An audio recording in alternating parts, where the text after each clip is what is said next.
வணக்கம் நண்பா, நம்முடைய சேனலில் நீங்கள் சவுண்ட் மேஜிக்கோட E11 அதாவது ஒரு ஒயர்டு ஹெட்ஃபோனோட அன்பாக்சிங் அண்ட் ரிவ்யூ பார்த்துருப்பீங்க. சேம் பிராண்ட் தான் இன்றைக்கி வந்து ஒயர்லெஸ் இயர்ஃபோன் தான் அன்பாக்ஸ் பண்ண போகிறோம். இதுக்கு மாடல் நம்பர் பார்த்தீங்கன்னா E11 B10 போட்டிருக்காங்க. அது ஒயர்டில் இருக்குது, இது ஒயர்லெஸில் இருக்குது. அதே மாதிரி இதில் என்னென்ன ஆப்ஷன்ஸ் இருக்குது, என்னென்ன ஃபீச்சர்ஸ் இருக்குது எல்லாமே சேர்த்து இந்த வீடியோவில் நம்ம பார்த்துக்க போகிறோம். ஸோ இன்றைக்கி வீடியோக்குள்ளே போகலாம். அதாவது சவுண்ட் மேஜிக் பேர் போட்டிருக்காங்க. ஸோ ஏதாவது வித்தியாசமாக இருக்காங்கிறத பார்த்துக்கலாம். ஸோ அதுக்கு முன்னாடி இது வரைக்கும் நம்முடைய தமிழ் டெக்னிக்கல் குருஜி சேனலை நீங்கள் ஃபாலோ பண்ணாதவங்களா இருந்தீங்கன்னா ஃபாலோ பண்ணி வச்சுக்கோங்க. சப்ஸ்கிரைப் பண்ணாதவங்களா இருந்தீங்கன்னா கீழே சப்ஸ்கிரைப் பட்டன் தந்திருப்பாங்க, அதை அழுத்திக்கோங்க. கூடவே பெல் ஐக்கான் இருக்கும், அதை டேப் பண்ணி ஆள் கொடுக்கும்போது எப்பப்போ உங்களுக்கு புதிய கடன் நான் கொடுக்குறேன்னா உங்களுக்கு நோட்டிஃபிகேஷனாக கிடைக்கும். நீ வாங்க இன்றைக்கி வீடியோக்குள்ளே போகலாம்.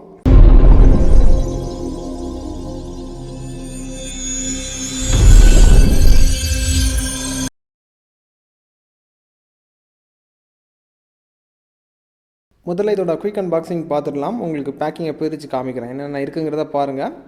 பேக்கிங்கை பிரிச்சிங்கன்னா பார்த்துக்கோங்க. இயர்ஃபோன் இருக்குது.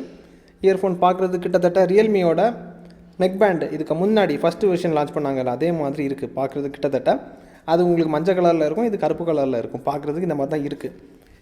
இந்த இயர்ஃபோனை தவிர வேறு என்னென்ன வருதுன்னா, ஒரு கவர் தந்திருக்காங்க. அந்த கவருக்குள்ளாடி நிறைய ஐட்டம்ஸ் இருக்குது. ஒன் பை ஒன்னாக எடுத்து காமிக்கிறேன். ஒரு யூசர் மேனுவல் தந்திருக்காங்க. இயர்ஃபோனை பாதுகாப்பாக வைக்கிறதுக்கு ஒரு பவுச் தந்திருக்காங்க. இதை தவிர 3 பேர் ஆஃப் இயர் டிப்ஸ் தந்திருக்காங்க. அப்புறம் சார்ஜிங் கேபிள். இவ்வளோ தான் உங்களுக்கு அன்பாக்சிங்கில் வரும். அன்பாக்சிங் பார்த்துருப்பீங்க. இனி உங்களுக்கு இயர்ஃபோனை காமிக்கிறேன், எப்படி இருக்குங்கிறத பாருங்கள். கிட்டத்தட்ட ப்ரீமியம் இயர்ஃபோன் சொல்ல முடியாது, ஆனால் கிட்டத்தட்ட பார்க்கும்போது ஒரு ஃபீல் கொடுக்குது, அவ்வளோதான். ஆனால் ப்ரீமியம் இயர்ஃபோன் கிடையாது. மேக்னெட்டிக் டைப் இயர்ஃபோன் தான், நீங்கள் பார்க்கும்போதே தெரியும். Magnetic type. அதுக்கப்புறம் ஒயர்லாம் பார்க்குறது உங்களுக்கு ஒரு நார்மல் குவாலிட்டியில் தான் கொடுத்துருக்காங்க.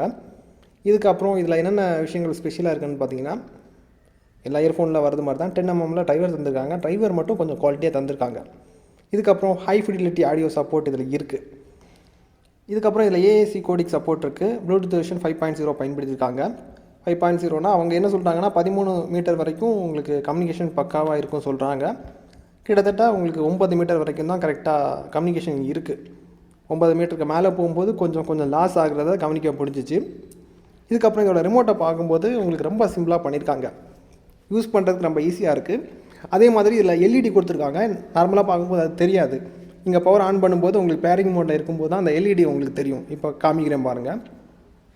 இப்போ பார்க்கும்போது தெரியும். நார்மல் டைமில் அது எல்இடி மாதிரியே நமக்கு தெரியாது, அந்த ஃபீல் கொடுக்காது. ரிமோட் பார்க்குறதுக்கு ரொம்ப சிம்பிளாக இருக்கும். இதுக்கப்புறம் இந்த இயர்ஃபோனை பொறுத்த மட்டும் பேட்டரி பேக்கப் நல்லா கொடுக்குது. அதாவது காலையில் ஹெட்ஃபோனோட பவர் ஆன் பண்ணதுக்கப்புறமா பாட்டு கேட்கல, கிட்டத்தட்ட ஒரு 1.5 மணி நேரம் பாட்டு கேட்டிருப்பேன். அதுக்கப்புறம் ஹெட்ஃபோன் ஆன்லேயே இருந்துச்சு. அது எவ்வளோ நேரம் தாக்கு பிடிக்குங்கிறத பாட்டை ப்ளே பண்ணதுக்கப்புறமா காதில் ஃபிட் பண்ணாமல் அப்படியே வச்சுருந்தேன். கிட்டத்தட்ட ஒரு 8 மணி நேரம் பக்கத்தில் வச்சுருப்பேன். 7 சம்திங் தான் வரும், 7:50 சம்திங் ஏதோ வந்துச்சு. ஸோ பேக்கப் உங்களுக்கு நல்லாவே கொடுக்குது. 8 மணி நேரம் ஓடுறது பெரிய விஷயந்தான். ஸோ மேபி உங்களுக்கு இதை விட கூட கிடைக்குமான்னு எனக்கு தெரியாது. 8 மணி நேரம் வரைக்கும் நீங்கள் பேக்கப் எதிர்பார்க்கலாம். அப்புறம் IPX4 ரேட்டிங் தந்திருக்காங்க. 4 ரேட்டிங்னால் உங்களுக்கு தண்ணிக்குள்ளாடி முக்க முடியாது. ஓரளவுக்கு உங்களுக்கு சின்ன தூரல்களை தாக்கு பிடிக்கும். ரொம்ப பெரிய அடைமலையெல்லாம் பெஞ்சுன்னா தாக்கு பிடிக்காது. இது எல்லாத்துக்கும் மேலே பாட்டு கேட்குறதுக்கு நமக்கு நல்லாயிருக்கு. அதாவது பேஸ் எல்லாம் வந்து வேறு லெவலில் இருக்குது, நம்மளால் உணர முடியுது. மைக்கோட குவாலிட்டியும் உங்களுக்கு நல்லா தான் இருக்குது, குறை சொல்கிற மாதிரி எதுவும் இல்லை. ஓவரலாக பார்க்கும்போது ஓகே, நல்ல ஒரு ஹெட்ஃபோன் தான். ரேட்டு பொறுத்த மட்டும் உங்களுக்கு வந்து என்ன ரேட்டில் இதை விற்பாங்கன்னு தெரியாது. ஏன்னா சிலர் வந்து திடீர்னு வந்து பார்த்திங்கன்னா உங்களுக்கு ஆஃபர் போடுவாங்க, சில நேரங்களில் ரைஸ் பண்ணி வச்சுருப்பாங்க. அந்த ரேட் பற்றி அப்டேட் வந்து எனக்கு வந்து இதில் கரெக்டாக சொன்னால் கரெக்டாக இருக்காது. ஏன்னா நான் சொல்லும்போது ஒரு ரேட் இருக்கும், அதுக்கப்புறமா நீங்கள் செக் பண்ணும்போது இன்னொரு ரேட் இருக்கும். அதனால் இந்த ரேட்டை பற்றி தெரியணுன்னா பை லிங்க் கீழே கொடுக்குறேன், தேவைப்பட்டால் இதை வாங்கிக்கோங்க. ஓவரலாக பார்க்கும்போது டிடிஜியோட சிங்கிள் சர்டிஃபிகேஷன் இதுக்கு நாங்கள் கொடுத்துருக்குறோம். இவ்வளோ போதும்னு நினைக்கிறேன். இந்த வீடியோ உங்களுக்கு பிடிச்சிருந்தால் லைக் பண்ணிக்கோங்க. நம்ம சேனலுக்கு நீங்கள் சப்போர்ட் பண்ண விரும்புறீங்கன்னா இந்த வீடியோவை லைக் பண்ணி ஷேர் பண்ணிக்கோங்க. இதுக்கப்புறமாட்டு உங்களுக்கு எந்த மாதிரி டெக் கேட்ஜெட்டோட வீடியோ வேணுங்கிறத கேளுங்க. இன்னும் ஒரு பிரம்மாண்டமான சவுண்ட் பார் கேட்டிங்க, வாங்கி வச்சுருக்கிறேன், ரிவ்யூ பண்ணுறேன் டைம் கிடைக்கும்போது. ஹெட்ஃபோன் பார்த்தீங்கன்னா நிறைய இருக்குது, நான் அதை ரிவ்யூ பண்ணுறதுக்கு டைம் இல்லாமல் இருக்குது. டைம் கிடைக்கும்போது உங்களுக்கு வித்தியாசமான ஹெட்ஃபோன் இன்னும் நிறைய இருக்குது. இன்னொரு நல்ல ஒரு அப்டேட் சந்திக்கலாம் நண்பா. Keep supporting.